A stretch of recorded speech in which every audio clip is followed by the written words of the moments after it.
I still don't use a repricer with Facebook Marketplace. I still don't use any software to monitor my stock, and here's why, okay?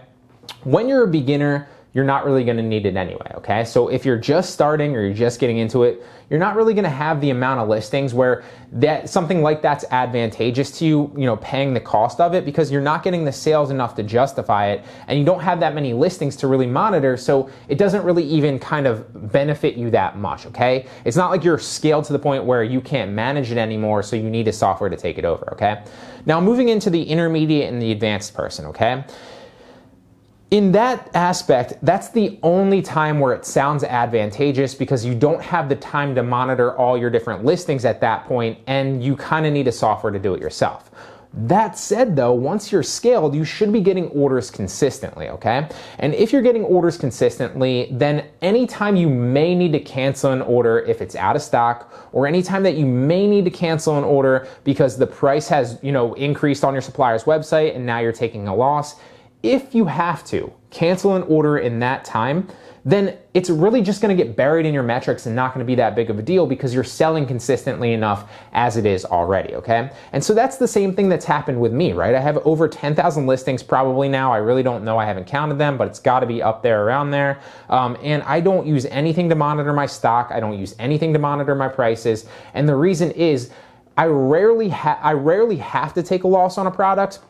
It happens, maybe every couple days to once a week or something like that. But if I have to take a loss on a product, I'll take a loss on a product, and then I'll adjust my price then, okay? And then if, I'm taking a loss on a product that's like $50, okay, then I'll cancel the order. But again, then it just gets buried in my metrics, because if I'm selling like 10 to 30 or 40 items a day or whatever it is, I'm selling enough that one canceled order is not gonna be a huge deal. And depending on your account, you can cancel up to 5% or up to 10% of your orders. I know different people have different metrics, like barometers there. Some people it's 5% you can't cancel over, some people it's 10, but regardless, you should never really hit that once you're scaling and you're selling consistently every day, right? Same thing with stock, right? If my supplier goes out of stock and I get an order there, well, what'll happen is I will either cancel that order, or I'll put it in my spreadsheet if it's a good enough profit margin, with like a little highlight in the spreadsheet that says this is out of order, I still need to, this is out of stock, I still need to order it. And then, I'll wait a day, check it again, wait a day, check it again. And if, a couple days goes by and it's still out of stock, then I'll cancel that order at that time. And again, it's not really gonna ding me that much, because it's just gonna get buried in my metrics because I'm selling so much, okay? So intermediate people don't really need to worry about this. Advanced people don't need to worry about this. And I don't think beginners need to worry about this as well, okay? I think a lot of people overcomplicate it, because they think that like someone else out there that's doing really well has like this special software or this special sourcing strategy. And realistically, I don't think that you need a software currently right now to monitor your prices. I don't think that you need a software currently right now to monitor your stock. The only time that you would need that is if you're using like really obscure suppliers that constantly go in and out of stock. But chances are the majority of you aren't doing that. You're probably using the main ones that everybody else uses. And so if you're using the main ones that everybody else uses, the stock isn't really gonna change that much, right? And if it does, it's gonna come back very, very quickly, okay? So constantly, you're rarely gonna go out of stock on those suppliers if that's you, and the prices fluctuate barely. Every once in a while they'll fluctuate, but they barely fluctuate if they even do.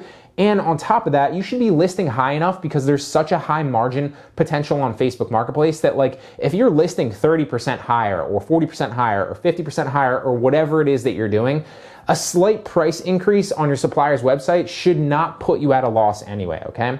And so that's my opinion on it. I wanted to address this because I constantly get asked this all the time. It's like, what software do I use to keep track of my stock? What software do I use to, reprice and automate my pricing on Facebook Marketplace? And the short, sweet answer is I don't, okay?